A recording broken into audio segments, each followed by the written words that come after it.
all in all, the point is to address your weaknesses now. Stop running from them, stop hiding from them, stop ignoring them. Address them head on.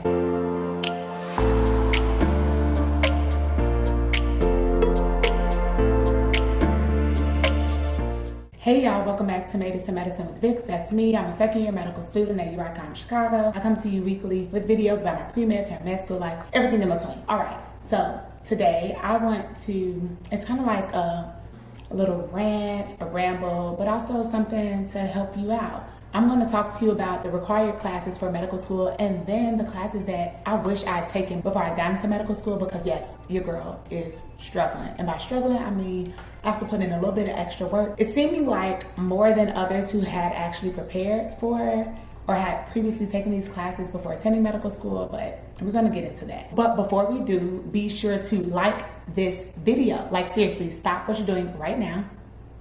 Like the video, hit the subscribe button if you haven't done so already, and also turn those notifications on so you don't miss a beat. Okay, so the required classes for most medical schools, but of course, this is a little caveat. You should always look at each school that you plan on attending and look at what they're requiring of you. But generally speaking, you need 1 year of general biology, a year of gen chem, general organic chemistry, and all of those you need a lab for. And then probably a year of like a math class, maybe like a stats or calculus, and then a year of English, and then a year of physics. I always forget physics because, wow, that was really hard. And it does come back. People say it doesn't, but it does. Maybe not to the extent of studying for the MCAT, but you can't just totally forget it. All right.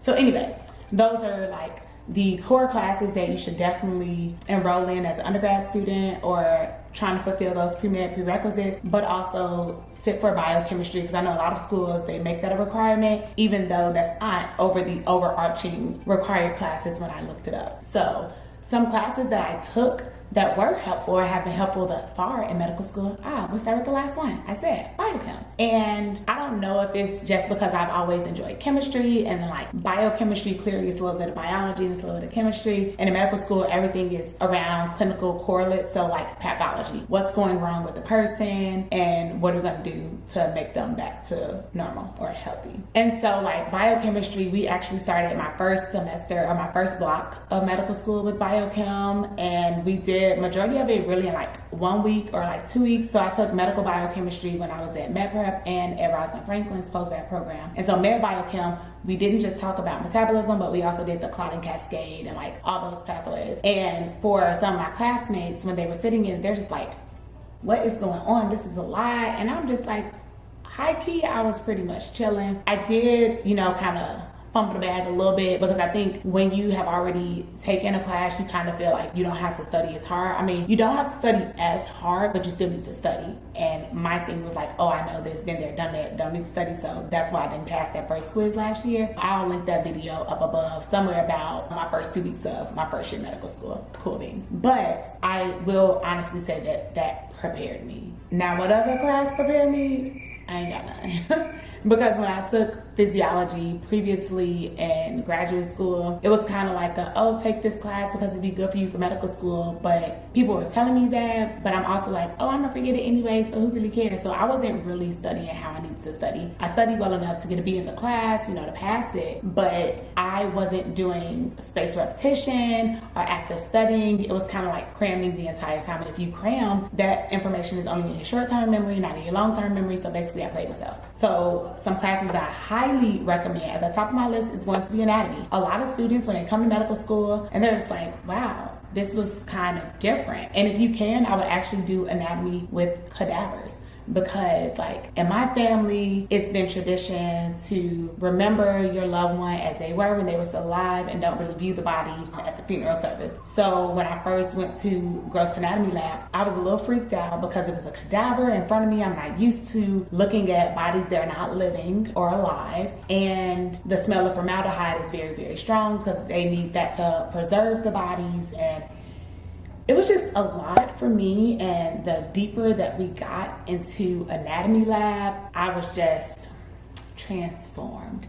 it was so foreign. Like we started out with musculoskeletal. So looking at like, you know, like the shoulders, the joints, the legs, the feet, the hands. And then the next block, it was looking at the heart and looking at the lungs. I will admit that was extremely cool, looking at these organs that without them we died. But it was still a lot for me, and that's just like the mental, the physical reaction to anatomy. But then when you go into actually trying to learn what all these different parts of the body are, the sternocleidomastoid, the trapezius, the sternum, or like, you know, simple things that you already know, your clavicle. But anatomy is rooted in Latin, which is a dead language. So I don't speak it, nobody's speaking it. This all just sounds very foreign to me. And I felt like I could kind of cut corners, but it seems like everything that I learned to pass an exam, it all comes back. I mean, it's medical school. I have to sit for step 1 in a few months. Like, it all comes back. So to prevent yourself from kind of struggling or trying to consistently figure out how to learn something that is completely different,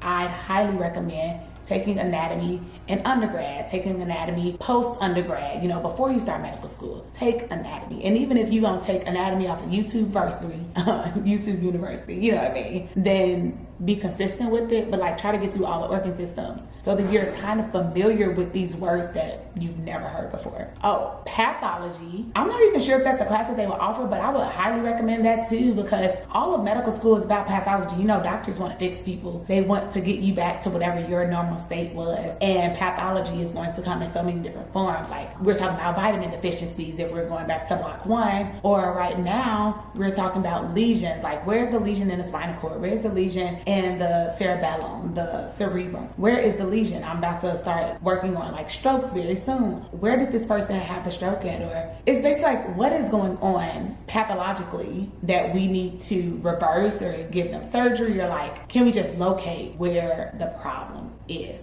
So pathology, I would say, is highly important because several upperclassmen have told me pathology is going to be the bulk of step 1 and maybe even step 2, because again, doctors want to fix people. They want to get them back to their normal status. And then probably the last class that I would mention to you that you need to take outside of anatomy, outside of physiology, outside of pathology, actually those are probably the 3 classes that I'd highly recommend. So again, that's anatomy, physiology, and pathology. I think that if you take those, also in biochemistry, in addition to whatever the pre-medical prerequisites are for any of the medical schools that you're applying to, you will have a good foundation. Like I'm talking, if you study like you're supposed to, and by study like you're supposed to, I mean like spaced repetition, constantly doing practice questions throughout the week, doing teach back sessions, maybe getting a tutor, or like just trying to explain the information to someone else to ensure that you truly understand what you're saying, you'll be good. Like I did all of that for biochem.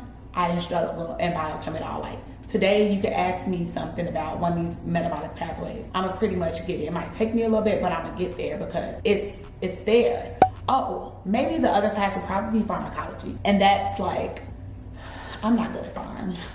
So essentially, I'm telling y'all all the classes that I have to work harder at. So of course, this list is going to be different depending on who you ask. But to me, pharmacology doesn't have any rhyme or reason. But of course it has a rhyme or reason, because if you know what the beta blocker endings are, then that'll help you. Or if you know what like the alpha agonist or alpha antagonist, you know, like if you know what the trends are, the families that things fall in, then you're pretty much set. But again, these are all of the things that I know that I'm going to have to work extremely hard while studying for step 1 in order to pass proficiently. You know, like it's only pass fail, but I want to do well. I don't want to sit for the exam thinking like, oh crap, I might fail. You know, so all in all, the point is to address your weaknesses now. Stop running from them, stop hiding from them, stop ignoring them. Address them head on. I know everyone loves to work on the things that they're good at. Start with the things that you're not so good at. And then if you start thinking that you're good at everything, well then heck, you can spend equal time amongst it all.